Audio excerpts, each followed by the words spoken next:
December 16, 1944. Early morning near Monschau, Germany. The frozen ground shook as waves of American artillery roared overhead. Yet something felt different this time, something terrifying and unfamiliar. The shells weren't hitting the soil or the trees. Instead, they were exploding in the air, right above German formations, sending down showers of deadly steel fragments that no trench or foxhole could stop. Among the men of the 326th Volksgrenadier Division, advancing against the positions of the 38th Cavalry Squadron, panic spread quickly. Many of these soldiers had endured brutal fighting on the Eastern Front, but they had never seen anything like this. The predictable rhythms of artillery, the safe zones, the protection of cover, the value of digging deep, suddenly meant nothing. Now death came from above with frightening precision. At that moment, Colonel Oscar Alfred Axelson of the 406th Artillery Group had taken one of the most daring, unauthorized actions of the entire Battle of the Bulge. Against clear orders, and without waiting for permission from higher command, he ordered his gunners to load shells fitted with the Allies' most closely guarded secret, the proximity fuse. These new fuses carried miniature radar devices, allowing shells to detect how close they were to a target and detonate at the exact height for maximum effect. This breakthrough multiplied artillery lethality by a factor of 50. In the snowy forests of the Ardennes, the very mathematics of warfare were being rewritten. German soldiers had stumbled into a weapon so advanced it would not only influence this battle, but redefine the future of combat itself. The German offensive, codenamed Operation Watch on the Rhine, had begun with confidence and secrecy. Hitler's last gamble committed 200,000 troops, 1,000 tanks, and nearly 2,000 artillery pieces hidden under the cover of the Ardennes fog. He promised his generals that this strike would split the Allied armies, seize Antwerp, and reverse the course of a war that was clearly slipping away. At 05:30 on December 16th, the offensive opened with overwhelming force. German artillery unleashed fire at a staggering pace of 1,600 rounds per minute across an 85-mile front. American intelligence had been caught off guard, failing to detect the scale of the buildup. Many frontline U.S. units were either inexperienced replacements or exhausted veterans sent to the Ardennes for rest, and they were now facing an onslaught. At Monschau, Colonel Axelson knew the 38th Cavalry Squadron, a small reconnaissance force, stood no chance against the superior German numbers. Regular artillery wasn't enough.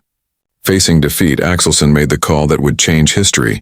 He ordered the use of proximity-fused shells, even though it risked court-martial. In that instant, he chose victory over strict obedience.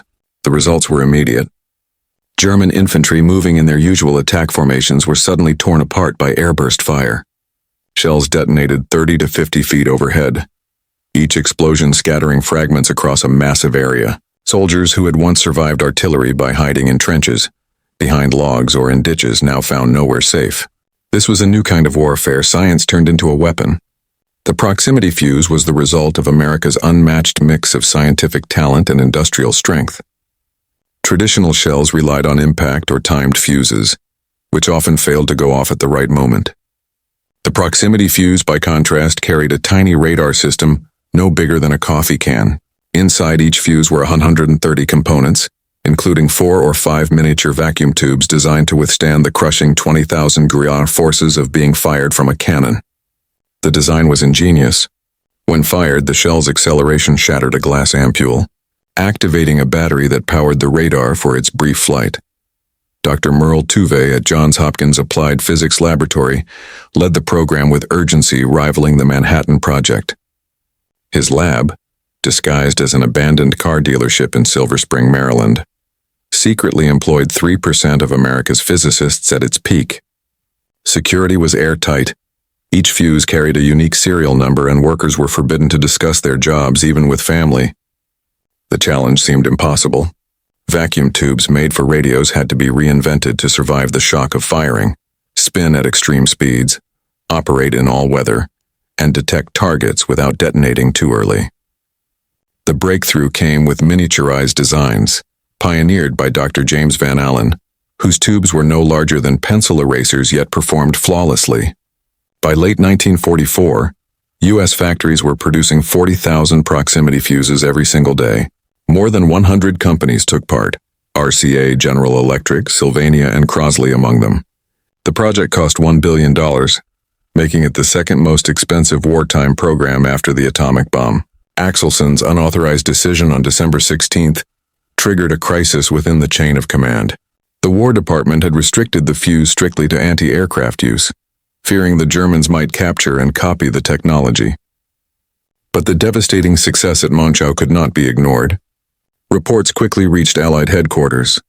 By December 19th, General Dwight D. Eisenhower personally requested permission to expand its use. 2 days later, on December 21st, all restrictions were lifted. Proximity fuses were now cleared for ground combat throughout the Ardennes. The U.S. Army's logistics system responded with speed. Within days, artillery units across the battlefield were receiving shipments.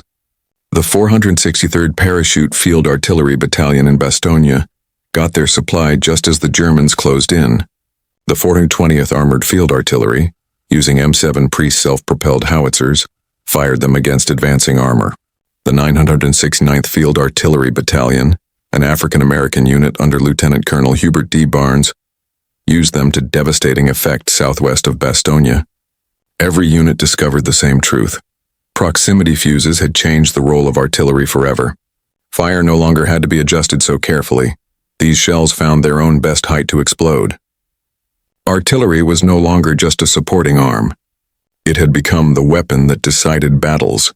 Accuracy became less critical, while destructive power increased dramatically. Bastogne, surrounded but holding strong. The siege of Bastogne offered the clearest demonstration of how proximity fuses worked in defensive battles. The 101st Airborne Division, cut off and outnumbered, managed to hold the vital crossroads against repeated German attacks. Supporting them was the 463rd Parachute Field Artillery Battalion, armed with 75mm pack howitzers capable of firing shells with proximity fuses. Between December 19th and 31st, the 463rd fired exactly 7,676 rounds, according to official records. Not every shell carried a proximity fuse due to limited supply, but those that did had devastating effects. Entire German assault formations were broken apart in seconds, both physically and psychologically. During the attack of December 22nd, just after General Anthony McAuliffe's famous Nuts reply to the German surrender demand, enemy infantry advancing across open snow-covered fields were cut down by perfectly timed airbursts. The overlapping explosions left no safe ground to shelter in. The all-African-American 969th Field Artillery Battalion played an equally critical role. Their 155-meter howitzers created what became known as a ring of death around Bastogne. Shells bursting 50 feet above the ground covered wide areas with lethal fragments. German prisoners later admitted that entire assault units lost cohesion before reaching American lines, with men fleeing in panic from the relentless overhead detonations. The Sauer River slaughter. One of the most thoroughly documented uses of proximity fuses came at the Sauer River near Echternach on December 25-26th. General George S. Patton, leading Third Army's drive north to relieve Bastogne, personally witnessed the results and later described them in his memoir, War as I Knew It. A German battalion attempted to cross the frozen river at night, believing the fog and darkness concealed them. Normally, traditional artillery would have required careful adjustments, giving the Germans time to escape or find cover. But with proximity fuses, adjustment was unnecessary. Patton wrote, "We caught a German battalion crossing the Sauer. The new proximity ammunition was devastating. The shells burst in the air above them. They had nowhere to run. The river behind them, our fire in front and above. When the firing stopped, we counted 702 bodies. This figure, 702 dead by actual count, remains one of the rare precisely documented casualty numbers from proximity fuse use. A battalion was destroyed within minutes, leaving no chance of escape or defense. News of this massacre spread through German units, and many soldiers flatly refused further river-crossing orders. Forest warfare redefined. The dense Ardennes forests, which German commanders once counted on for concealment, became deadly traps when proximity fuses were used. In open terrain, a shell bursting 30 to 50 feet above the ground was already devastating. In forests, the effect was multiplied. The explosion shattered tree branches, producing thousands of sharp wooden splinters, some as long as a man's arm, flying at lethal speeds. Soldiers who had once relied on trees, roots, and foxholes for safety were no longer protected. Cover became meaningless. American artillery units quickly saw the multiplying effect. A single 155mm shell detonating above the treetops could clear an area the size of a tennis court. The combination of metal fragments and wooden splinters created a circular kill zone that even the most experienced troops couldn't evade. German soldiers trained in forest combat tactics found their skills useless. Spreading out left them vulnerable to wide-area bursts. Grouping together invited complete destruction from a single shell. There was simply no effective counter. Technology at work. To 1940 soldiers, the proximity fuse seemed like something out of science fiction. Each fuse carried a miniature radio transmitter operating between 180 and 220 MHz, constantly sending out signals. When the waves bounced back from the ground, trees, vehicles, or enemy soldiers, the returning signal grew stronger. Once it reached a set strength corresponding to the ideal burst height, an electronic switch triggered detonation. The engineering was extraordinary. During firing, each shell endured 20,000 times the force of gravity, far beyond what a human body could withstand.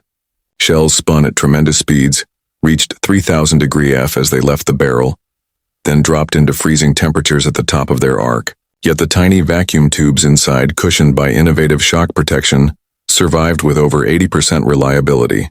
Tests at Aberdeen Proving Ground confirmed the ideal burst heights: 30 feet for the standard 105mm howitzer, 50 feet for the heavier 155mm, and more than 70 feet for the massive 240mm shells. A single 240mm airburst could wipe out an entire grid square of enemy troops. On average, proximity fuses increased artillery lethality by 5 to 10 times compared to conventional shells, with the effective fragment area expanding 50-fold. In anti-aircraft use, the results were even more dramatic. Success against V-1 flying bombs jumped from 17% to 79% within weeks of their introduction. German intelligence failures. The failure of German intelligence regarding the proximity fuse proved disastrous. In December 1944, Wehrmacht forces even overran an American ammunition depot and captured roughly 20,000 proximity-fused shells. This breakthrough in intelligence should have given Germany the chance to develop countermeasures. But instead, their experts dismissed the captured proximity fuses as impossible. When German engineers examined them, they couldn't accept that delicate vacuum tubes could survive inside an artillery shell. Convinced the Americans were hiding the real mechanism, they suggested the device must be magnetic, or that visible parts were only decoys. Ironically, Germany had once been ahead in this very field. Before the war, Rheinmetall Borsig and AEG in Berlin built working prototypes of proximity fuses as early as 1940. But Hitler himself ordered the cancellation of any weapons program that couldn't be finished within 6 months. That single decision killed the German project. Their scientists never believed the Americans had solved the problems they had abandoned. The irony runs even deeper. German electrostatic fuses, based on electrical capacitance rather than radar, reached 95% reliability in testing. If development had continued, the Wehrmacht could have had operational proximity fuses by 1941. Hermann Göring later admitted under interrogation that German designs were only 3 or 4 months away from mass production when the war ended. The Christmas catastrophe, December 25, 1944, brought no pause in the fighting. German troops trying to regroup and resupply on Christmas Day learned that proximity fuses respected no holidays. Field kitchens, supply trucks, and gathering areas came under sudden bombardment that required no spotters. The 420th Armored Field Artillery Battalion alone fired more than 1,000 rounds that day, most equipped with proximity fuses. Their M7 Priest self-propelled howitzers rained precise fire that tore apart German units caught in the open. The effect was revolutionary. Artillery was no longer limited to daylight or clear weather. Proximity fuses allowed accurate fire at night in fog and during storms. For German soldiers who relied on poor weather for cover from Allied aircraft and observers, the realization was devastating. Now death could strike at any hour, in any conditions, with no warning beyond the whistle of falling shells. Malmedy and Scorzeni's elite. On December 21st, SS Colonel Otto Scorzeni's elite commandos attempted to seize Malmedy. These were not ordinary troops.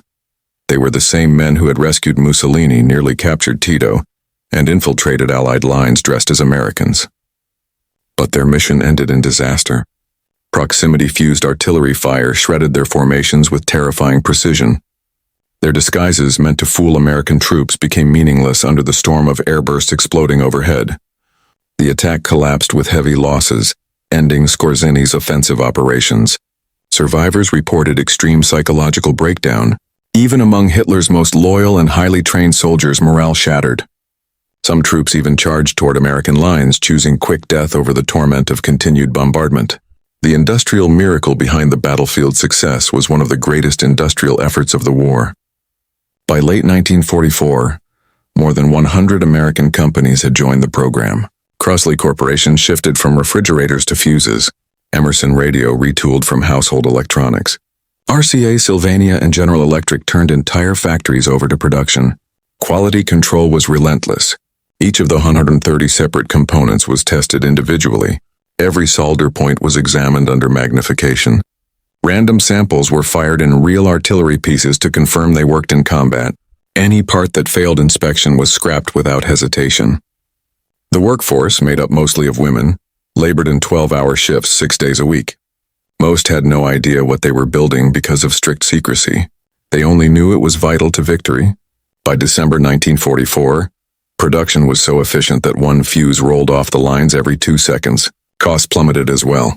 In 1942, a single proximity fuse cost $732, more than the average worker's yearly wage.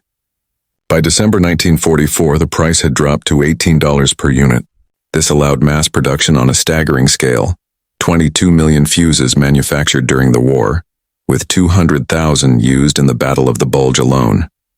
Patton's arithmetic, General George S. Patton, quickly understood just how valuable this weapon was. His Third Army used proximity fuses as breakthrough tools during the race to relieve Bastogne. His artillery commander, Brigadier General Edward Williams, created new tactics to maximize their power. He pioneered the time-on-target strike, multiple battalions firing so that shells arrived at the same instant.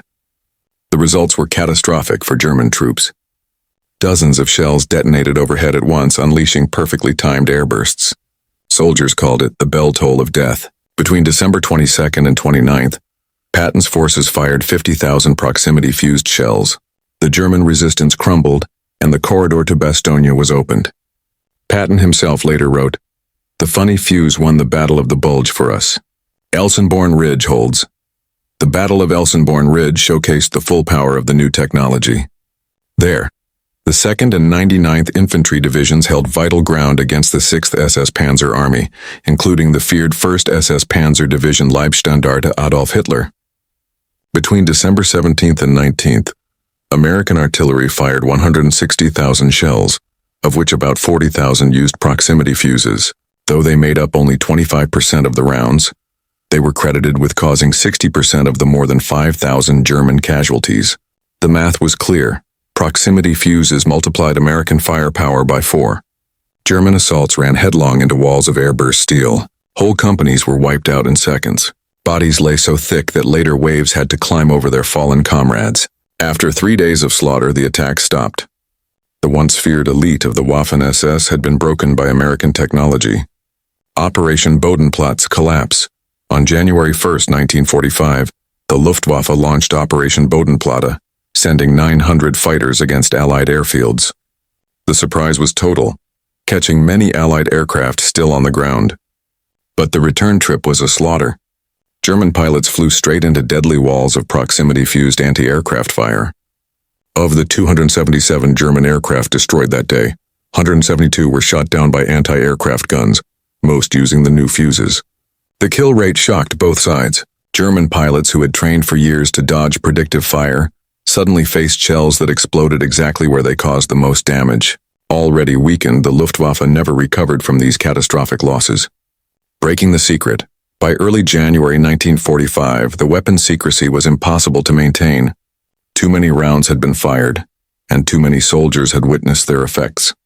On January 6th, the War Department allowed limited disclosure. The New York Times ran a story about a new type of artillery shell that multiplied American firepower, though without explaining how it worked. German intelligence finally understood what they were facing, but far too late. On January 10th, a report from Foreign Armies West admitted, "The Americans possess a radio-controlled artillery fuse that detonates shells at optimal height for anti-personnel effect. This weapon has caused severe casualties among our forces in the Ardennes. No effective countermeasures exist. Strategic impact. After the war, German commanders themselves confirmed the weapon's importance. Field Marshal Gerd von Rundstedt declared, "The proximity fuse was decisive. Our attacks failed not because of American courage, though they fought well, but because of artillery that seemed to have eyes." General Hasso von Manteuffel, commander of the 5th Panzer Army, later testified, "The American artillery was the terror of our soldiers, especially the new shells that exploded in the air. They caused panic even among veteran troops. The numbers support their words." During the Battle of the Bulge, 200,000 proximity-fused shells were fired, causing an estimated 15,000 to 20,000 German casualties, up to 20% of total losses. Proximity fuses were 5 to 10 times more effective than standard shells and could operate in poor weather without forward observers. The human cost, every statistic represented human loss. Many German soldiers killed by these weapons were young conscripts, some only teenagers who died under fire that seemed inescapable. To them, proximity-fused shells appeared to possess intelligence, finding them wherever they hid. On the American side, factory workers also paid a price.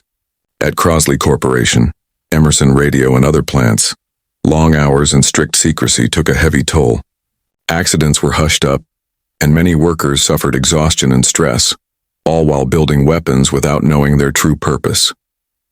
Yet the moral question remained. Without proximity fuses, how many more American soldiers would have died in the Ardennes? The Battle of the Bulge alone cost 19,000 American lives. If the war had lasted longer, how many more victims of the Holocaust might have perished before liberation arrived? Each day the war was shortened, saved thousands of lives in the camps. A lasting legacy. The proximity fuse program left a technological legacy that shaped the modern world.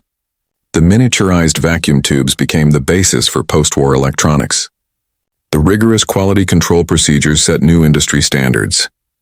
The supply chain management developed for fuse production became a model for modern industry. Dr. James Van Allen, one of the scientists involved, later used his expertise in miniaturization for space exploration, eventually discovering Earth's radiation belts. Radar principles from the fuse evolved into modern systems. Most importantly, the concept of autonomous sensors making split-second decisions laid the foundation for guided missiles and today's smart weapons. Every precision-guided munition can trace its roots back to the proximity fuse, the first weapon that sensed its environment and chose the moment to detonate. The final reckoning. The Battle of the Bulge ended on January 25, 1945, with German forces in retreat. Hitler's last gamble had cost Germany about 100,000 casualties while gaining nothing. American losses were 75,000, including 19,000 killed. The proximity fuse proved to be far more than just an improvement in artillery. It was a war-winning technology. General Eisenhower himself admitted that if Germany had possessed proximity fuses before D-Day, the landings might have been impossible. German soldiers who faced proximity-fused fire described it as something entirely new. Death that seemed intelligent, shells that turned the very air into a weapon. It marked the beginning of warfare's technological age. From Colonel Axelson's unauthorized first use on December 16, 1944, to the 200,000 shells fired during the Ardennes campaign, the proximity fuse demonstrated the power of science, industry, and tactical innovation combined. Its story is one of transformation, technological, tactical, and human. It showed that industrial democracy could create weapons of unmatched power, that innovation could overcome numbers, and that in modern war, the side with superior science would prevail. In the frozen forests of the Ardennes, the age of technological warfare truly began.